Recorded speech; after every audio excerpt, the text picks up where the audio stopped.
किसी बच्चे के सामने उसकी माँ की मुसीबत ना दिखाए। कितना मुश्किल वक्त था।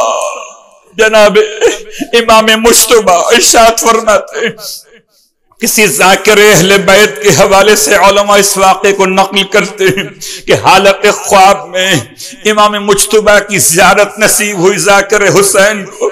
इमाम ने इरशाद फरमाया, ज़ाकिर तू मेरी मुसीबत नहीं पढ़ता।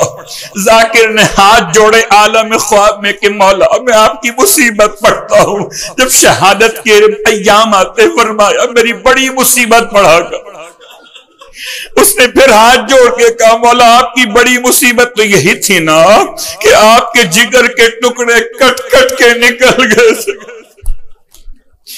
फरमाया उससे भी बड़ी मुसीबत पढ़ा कर। ज़ाकिर ने अपने इल्म के लिहाज से फिर कहा मौला से, मौला उससे बड़ी मुसीबत आप पर यही थी ना कि आपके जनाजे पर भी तीर बरसाएगा।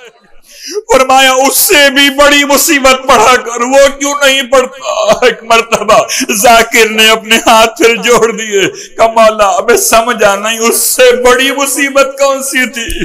तब इमाम ने फरमाया, अरे इससे बड़ी मुसीबत ये थी जब मेरे सामने मेरी माँ को तमाचा मारा गया।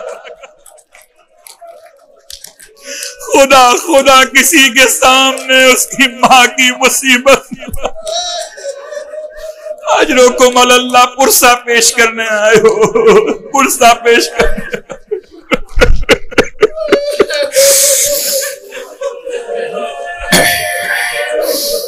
अजरुकुम अल्लाह, अजरुकुम अल्लाह। वक्त कबूलियत दुआ होता है जब मसाइब पढ़े जाते हैं। और एक जुमला आपकी खिदमत में, गरचे रब्ते मसाइब नहीं है मगर रब्ते दुआ तो है ना। एक जुमला आपकी खिदमत में, शहजादी अपने रब से जो वास्ता दे के मांगती थी उसमें फरमाती है, परवरदिगार तुझे वास्ता है मेरे दोनों बेटों के आंसुओं का। जब मेरे दोनों बेटे मेरे जनाजे पे रोएंगे खुदा तुझे मेरे बेटों के आंसुओं का वास्ता। मेरे गुनाहगार शियों कोई गुनाहों की मग़फ़िरत। अल्लाहु अकबर, अल्लाह।